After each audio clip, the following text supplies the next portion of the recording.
I don't know about you, but in the past year I've seen videos with Cristiano Ronaldo's son several times. There are compilations with him, entire videos are made about him, and it seems like now is the time to talk about it. Is he really as good as his father at the same age? I think he'll be better than me. Let's see if he'll be as hungry as you. I see my child. He's already 12 years old and I can say with certainty that he has a different mentality. He doesn't suffer like I did. What's the difference between you? Hunger. The lack of hunger is the hardest part. On June 17th, Cristiano Ronaldo Jr., whom his family calls Cristianinho in reference to the Brazilian slang, celebrated his 15th birthday. He's still a very young age, but football has become much younger. It's hardly surprising these days when 17 or 18-year-olds are already in the starting 11 of clubs of all sizes. Lamine Yamal made his debut for Barca at the age of 15 years and 290 days. It would probably be inappropriate to compare anyone to the Spanish prodigy. We need more suitable examples for that. This summer, 14-year-old JJ Gabriel trained with the first team at Manchester United, and 15-year-olds Max Dahman and Marley Salman at Arsenal, and were given their shirt numbers for the 2025-2026 season. That means that their possible appearances for the English top clubs in the coming season are definitely in the back of their minds. There were no similar rumors about Cristianinho and the much more modest Al Nassr, however.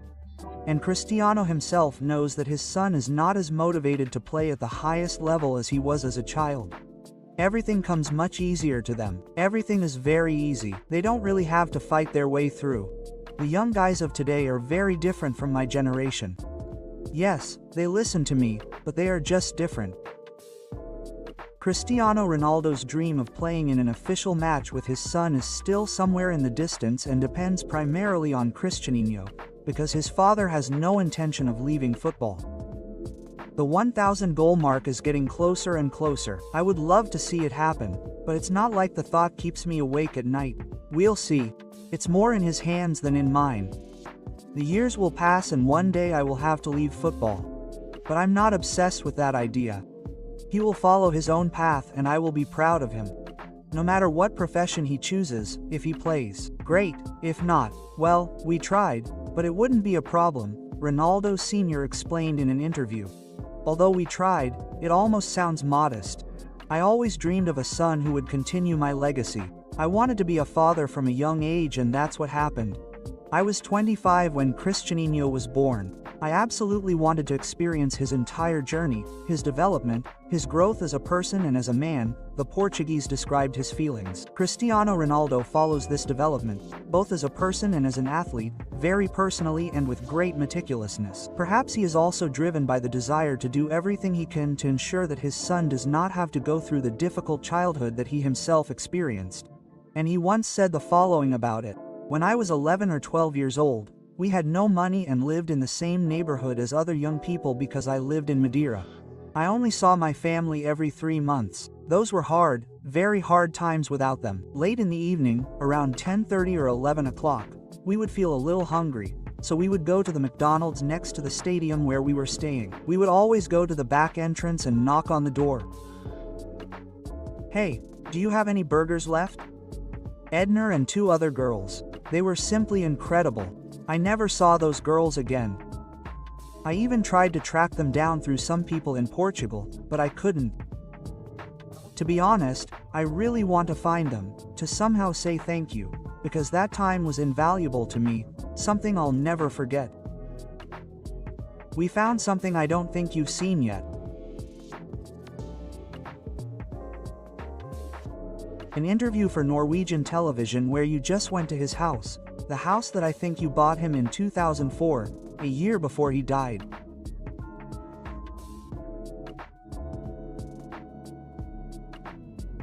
Family, friends, and most people think it's great. I'm proud to see my son in a situation like that.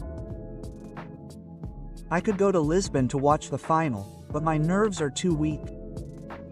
I get too scared. I can't do it. It's better to watch the game on TV. His mother is irreplaceable. She takes care of him. She's his bodyguard. He gets the highest level of care.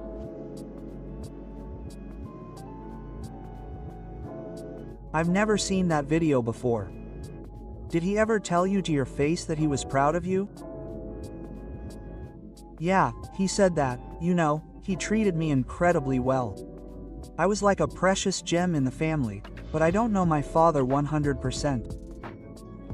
He was an alcoholic. We never really spoke to each other. That was hard, and he knew that he was. Oh, he knew that I was going to be a footballer. And for me, that was sad because... Why were you sad? Being number one and not getting any recognition from your father, not seeing how great you've become. Yeah. And now imagine how much Cristiano wanted his son to never feel like he was. He didn't even force football on him. According to the father, Cristiano made that decision all by himself. And it's hard to decide otherwise when you have countless balls at home, when football is everywhere around you, when your father is one of the best in the business, loved and admired. Of course, a child wants to follow in his footsteps. At the age of 6, Cristiano Jr was sent to the Academy of Pozuelo, a rather unremarkable Madrid club in the 4th Spanish division. Some explain the choice of Pozuelo as a desire to protect the boy from excessive media attention. But that was not the reason. Cristiano was soon accepted into the Real Madrid Academy. Then came Juventus, Manchester United and Al Nassr, all the clubs that Cristiano Ronaldo himself would play for. In addition to training at the club, the junior also had individual sessions at home with his father, the weight room, practicing shooting, working on his speed. Combine that with genes and you can have an explosive footballing mix. Contrary to the widespread myth, heard everywhere from fans, pundits and commentators, that Messi was a player born with talent, while Santos Aveiro fought his way to the top through professionalism, discipline, hard work and an almost mechanical approach to everything from nutrition and sleep to ball training, the picture is more complex. In order to dramatize the narrative, it seems that this yin and yang contrast is needed, and it is often forgotten that Messi also worked tirelessly on the training pitch and Ronaldo was also an exceptionally talented youngster. Cristiano had been the leader of the Portuguese national team since the U15s. In 2003, Manchester United paid Sporting €19 million for the then 18-year-old winger. The record transfer of that year, together with Beckham's move to Real Madrid for €37.5 million. Let's transfer that to today. Wirtz's record transfer was €125 million. Divide that amount by 2 and that's about the amount you would probably pay for an 18-year-old Cristiano today, not exactly fitting for the legend of the average player. Barcelona paid just €13 million more for Ronaldinho, who was already a world champion at the time. And who said that determination and perseverance in achieving a goal are not talent? In my opinion, that is one of the greatest gifts of all. Some people find it difficult to concentrate on one task for half an hour, while others, like Ronaldo, continue to work tirelessly, day after day, for hours on end, even when they already have everything they could wish for. That is a tremendous gift. The genes in the Dos Santos Aveiro family are truly exceptional. In fact, Cristiano looks impressive compared to his peers. He is powerfully built and tall, measuring 185 centimeters. Just like his father, who is 1.87 meters tall, and he plays well with his head. Only Cristiano Sr. has developed a leap to almost fantastic heights, while Cristiano uses his height to his advantage.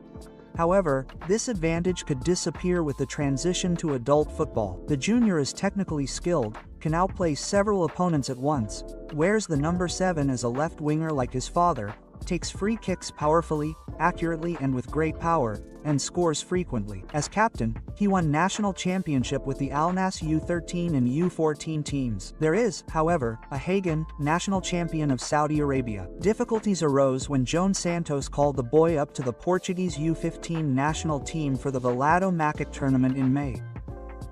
In the final against the hosts from Croatia, which the European Brazilian team won 3-2, Cristiano scored a brace, once with his left foot and once with a header, symbolically celebrating in the style of his father, and that is where the parallels to Ronaldo Sr. end. Despite his 2 goals, Cristiano remained largely inconspicuous on the pitch, rarely touching the ball and making a high error rate. Those were his only goals in the entire tournament. In the group stage against Japan, Greece and England, he was unable to make any further direct impact. The opening match against the representatives of the land of the rising sun even turned into a complete nightmare. Only 2 precise passes from 17 touches of the ball and 0 useful actions. His father was forced to take a stand and defend his son. Ronaldo Jr.'s performance was unsatisfactory, and there are many areas that need to be worked on. He was under a lot of pressure, but that's just part of top-level football. At this level, Cristiano's biggest weakness became clear: his slowness, especially in decision-making. The junior simply didn't know what to do with the ball, held it for too long, tried to use technique to save himself, but only attracted a bunch of opponents and lost possession. His ball control is poor when moving. The Portuguese's dribbling skills are usually evident from a standing position. His goals tend to come from a good shot or from open positions. Situations that are common in Saudi Arabia.